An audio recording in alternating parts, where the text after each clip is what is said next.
काय म्हणलं पप्पा?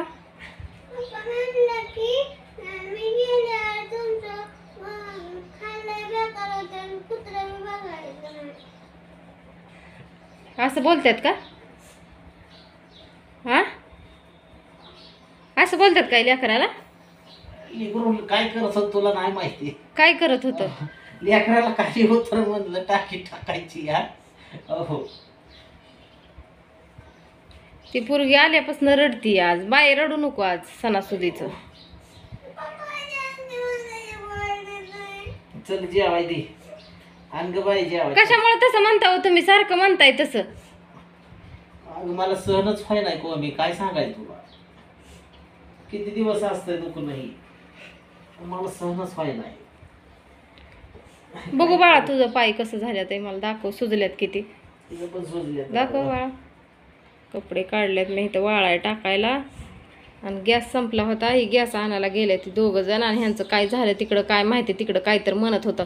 सहन व्हाय नाही दुखणं. अहो शरीर आहे, दुखणं आलं म्हणजे एकदा जात नसतंय. थोडं सहन बी करावं लागतंय. किती सण करू, किती दिवस झालं सण करतोय मी 3-4 वर्ष. किती आता माझला किती वर्ष झालं? का नाही लागलं की परत सारखं मला किती वर्ष झालं सांगा की? मी 10 वर्ष झालं. तुम्ही माझ्याहून तरी अनुभव घ्या की जरा. हा, मला जिंदगीभर सहन करायचंय. दुखणं आलेलं लगी बरंच होत नाही. काही पण म्हणा. आता माझं सुद्धा झालं तर मी किती दिवस त्रास सहन करून घेतला स्वतःला. ना उपयोग. त्रास पण लई स्वतःला करून घेऊन उपयोग नाही. ती पोरगी सुद्धा माझी सारखी रडते. तिथं वय जावं पाराठा पण आता तिथं गेलता. ती पण सारखी रडते. ये ग बाळा इकडे ये. इकडे ये बाळा. सारखी रडते ती पण. काय मला तर डोकंच चाललं नाही माझं. आणि ह्यांचं आहे ना, ह्यांचं दुखायला लागलं. ह्यांना सहन एक तर कुठलीच होत नाही. काहीच म्हणजे जास्त सहन होत नाही त्यांना दुखणं. आणि त्यांना दुखणं सहसा येतं बी नाही. आणि आलं तर ती त्यांना सहन बी होत नाही. तर ती तिकडं गॅस भरायला गेली ती. आता गॅस घरातला संपलाय. भाजी अर्धी शिजली, दूध पण अर्धच तापलंय. आणि गॅस भरायला गेलं त्या. आणि गॅस भरायला गेल्यावर माहीला काय म्हणलं? काय नाही. काय म्हणला तुम्ही माहीला? काय नाही. माहीला म्हणतात गॅस भरलाय म्हणलं चल. तिथं गेल्यावर माहीला म्हणतात मी गेल्यावर तुमचा हाल कुत्रं सुद्धा खायचं नाही. जसं असेल तसं असेल. आम्हाला आता काय म्हणतात की प्रत्येकाला जगावंच लागते. पण तिच्या पुढं कशाला तसं म्हणायचं तुम्ही सारखं? हा, ती लागली आल्यापासून रडायला. पप्पा असं म्हणतात आणि पप्पा असं म्हणतात. ज्याला कोणी नाही ती काय करतंय बरं? ज्याला कोणच नाही.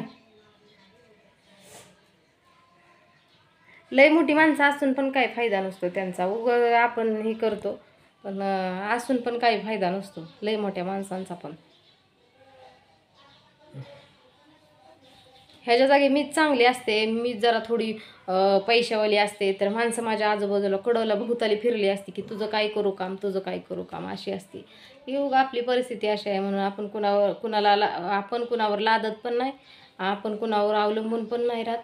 आणि काहीच नाही. कुणाकडून माझ्या कुठल्याच काहीच अपेक्षा नाही. तर कुणाकडून कसलीच अपेक्षा नाही माझी. पण आपण असं म्हणायचं नसतं व लेकराच्या पुढं. हा, अगं दुखतंय माझं मरणाचं. मग दुखतंय म्हणल्यावर तसं म्हणतात का? मी गेल्यावर तुमचं हाल कुत्रं खायचं नाही. आणि ती मधीच आता लेकरू आहे ती किती केलं तरी असं नसतात बोलत ना त्याला. ये इकडं दादा, रडू नको. ये बाबा. टाकी जोडायची कसं तुला? जोडा की. जेवण करा आणि टाकी जोडा. टाकी उचलू नका. टाकी कपड्यावर ठेवा आणि सरकवत न्या. उचलू नका अजिबात. माही खुर्चीवर उभा राहून कपडे टाकायला लागली. मला म्हणती तू नको टाकू मी टाकते. खुर्चीवर उभा राहून टाकायला लागली कपडे आता. हो का? तिला पण वाईट वाटतं. लेकरू आहे किती केलं तरी ती. टाकी उचलूच नका. टाकी अशी सरकवतच न्या.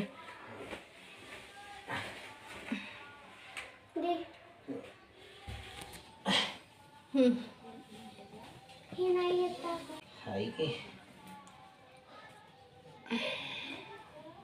पोरीचं पैसा सुजलं म्हणलं की विषय गेली. नाही सुजलं तिचं पाय, कुठं सुजल्यात? तुला काय माहित आहे? नाही सुजलं. होय सुजलं होय बाई. बरं. नाही म्हणते ती. बळ कसं? काय सुजले तर तिला चला यायला सकाळपासून बघतोय मी लागते या. तरी मी लय वेळा विचारलंय तिला काय झाले बाई पाया. नाही काय झालं बाबा. आता पप्पा एवढं सगळं हे करतात म्हणल्यावर पप्पाला कसं सांगायचं? पप्पांना असं तिला बोलल्यावर आरसा फुटल बाळा माग. दर टाक शर्ट असाच टाकायचा माही ह्याच्यावर. हां दर मला हात पुरत नाही बाई. तिकडच टाक पॅन तसा वय ग बाय.